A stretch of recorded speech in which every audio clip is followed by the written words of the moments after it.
ಎಲ್ರಿಗೂ ನಮಸ್ಕಾರ. ನೀವು ನೋಡ್ತಾ ಇದ್ದೀರಾ ಸ್ಪೀಡ್ ಪ್ಲಸ್ ಕರ್ನಾಟಕ. ನಾನು ನಿಮ್ಮ ಮಂಜು ಗೌಡ.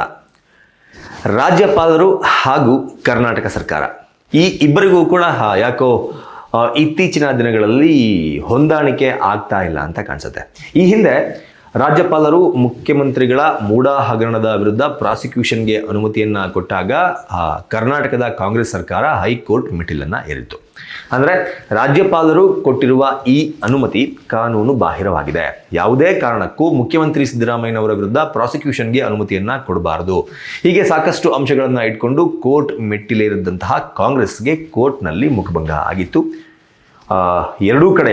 ಎರಡೂ ಕಡೆಯ ವಾದ ವಿವಾದವನ್ನು ಆಲಿಸಿದಂತಹ ಹೈಕೋರ್ಟ್ ಮುಖ್ಯಮಂತ್ರಿಗಳ ವಿರುದ್ಧ ಪ್ರಾಸಿಕ್ಯೂಷನ್ಗೆ ಅನುಮತಿ ರಾಜ್ಯಪಾಲರು ಕೊಟ್ಟಿರೋದರಲ್ಲಿ ಯಾವುದೇ ರೀತಿಯ ತಪ್ಪಿಲ್ಲ, ಅವರನ್ನು ವಿಚಾರಣೆ ನಡೆಸಿ ಎನ್ನುವ ತೀರ್ಪನ್ನು ಹೈಕೋರ್ಟ್ ಕೊಟ್ಟಿತ್ತು.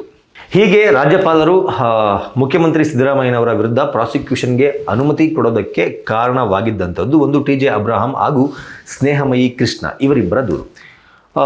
ಈಗ ಮತ್ತೆ ಅಂತಹದ್ದೇ ಒಂದು ದೂರು ರಾಜ್ಯಪಾಲರ ಭವನವನ್ನು ಅಥವಾ ರಾಜ್ಯಪಾಲರನ್ನು ಮುಟ್ಟಿತ್ತು. ಈಗ ರಾಜ್ಯಪಾಲರು ಆ ದೂರಿಗೂ ಸಹ ಪ್ರತಿಕ್ರಿಯಿಸಿ ಅಡ್ವೊಕೇಟ್ ಜನರಲ್ ಅವರಿಗೆ ಒಂದು ಸೂಚನೆಯನ್ನು ಕೊಟ್ಟಿದ್ದಾರೆ. ಜಮೀರ್ ಅಹಮದ್ ಖಾನ್ ವಕ್ಫ್ ಸಚಿವ ಏನಿದ್ದಾರೆ ಅವರ ವಿರುದ್ಧ ಒಂದು ಕ್ರಮವನ್ನು ತೆಗೆದುಕೊಳ್ಬೇಕು ಅಂತ ಅಡ್ವೊಕೇಟ್ ಜನರಲ್ ಅವರಿಗೆ ಒಂದು ಸೂಚನೆಯನ್ನು ಕೊಟ್ಟಿದ್ದಾರೆ. ಯಾಕೆ ಜಮೀರ್ ಅಹಮದ್ ಖಾನ್ ಏನು ಮಾಡಿದ್ರು ಅನ್ನೋದನ್ನು ನಾವು ನೋಡೋದಾದರೆ, ಈ ಹಿಂದೆ ಮೂಡಾ ಹಗರಣದಲ್ಲಿ ನಾನು ಆಗಲೇ ಹೇಳ್ದಂಗೆ CM ಸಿದ್ದರಾಮಯ್ಯನವರ ವಿರುದ್ಧ ರಾಜ್ಯಪಾಲರು ಪ್ರಾಸಿಕ್ಯೂಷನ್ಗೆ ಏನು ಅನುಮತಿಯನ್ನು ಕೊಟ್ಟಿದ್ರಲ್ಲ ಅದನ್ನು ಪ್ರಶ್ನಿಸಿ ಹೈಕೋರ್ಟ್ ಮೆಟ್ಟಿಲೇರಲಾಗಿತ್ತು.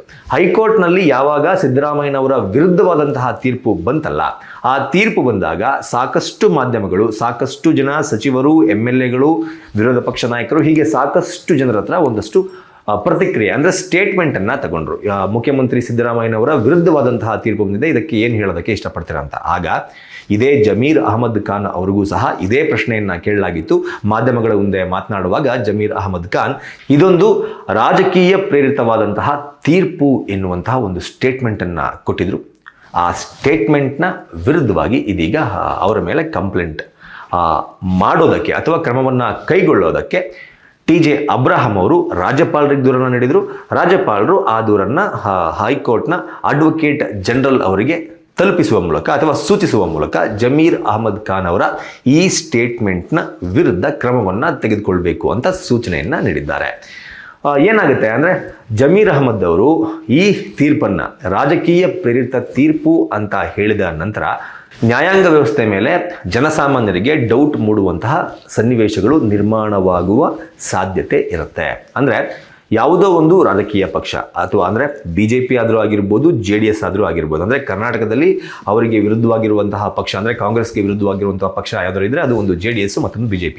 ಈ ಎರಡೂ ಪಕ್ಷಗಳು ಈ ಸಿದ್ದರಾಮಯ್ಯನವರ ಮೂಡಾ ಕೇಸನ್ನು ಏನು ತೀರ್ಪನ್ನು ಕೊಟ್ಟರಲ್ಲ ಜಡ್ಜ್, ಅವರ ಮೇಲೆ ಪ್ರಭಾವವನ್ನು ಬೀರಿ ಈ ಎರಡೂ ಪಕ್ಷಗಳು ಹೇಳಿದಂತೆ ಜಡ್ಜ್ ತೀರ್ಪನ್ನು ಕೊಟ್ಟಿದ್ದಾರೆ ಎನ್ನುವ ರೀತಿಯಲ್ಲಿ ಇತ್ತು ಜಮೀರ್ ಅಹಮದ್ ಖಾನ್ ಅವರ ಆ ಸ್ಟೇಟ್ಮೆಂಟ್. ಹಾಗಾಗಿ ಇದೀಗ ಅಡ್ವೊಕೇಟ್ ಜನರಲ್ ಅವರಿಗೆ ರಾಜ್ಯಪಾಲರು ಈ ಸ್ಟೇಟ್ಮೆಂಟ್ನ ವಿರುದ್ಧ ಅಥವಾ ಈ ಮಾತಿನ ವಿರುದ್ಧ ಸಚಿವ ಜಮೀರ್ ಅಹಮದ್ ಖಾನ್ ಅವರ ವಿರುದ್ಧ ಒಂದು ಕ್ರಮವನ್ನು ಕೈಗೊಳ್ಳಬೇಕು ಅಂತ ಸೂಚನೆಯನ್ನು ನೀಡಿದ್ದಾರೆ. ಮುಂದಿನ ದಿನಗಳಲ್ಲಿ ಈ ಪ್ರಕರಣ ಕೂಡ ಎಲ್ಲಿಗೆ ಹೋಗಿ ಮುಟ್ಟುತ್ತೋ ಅನ್ನೋದು ಗೊತ್ತಿಲ್ಲ.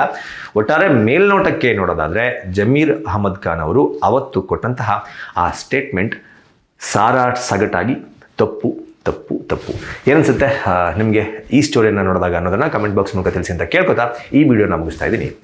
ನಮಸ್ಕಾರ. Speed plus Karnataka.